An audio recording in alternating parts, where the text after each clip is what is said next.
Ayan, good morning, good afternoon everyone sa lahat na nandito.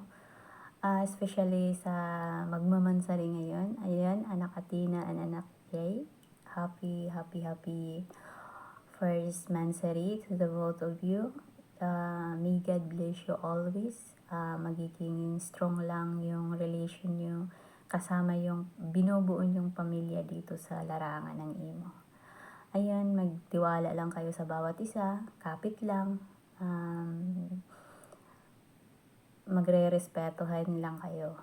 Kasi dun naman talaga mabubuo ang isang relasyon pag once na may respeto at may tiwala kayo sa bawat isa.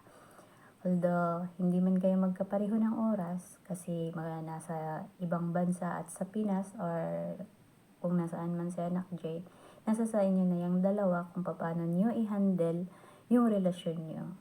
Basta, ang masasabi ko lang, tiwala lang, at respeto sa bawat isa. Andito lang ako nagmamahal sa inyo. Kasama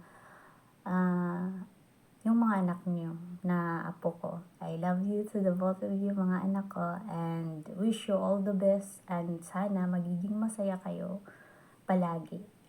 God bless and I love you so much.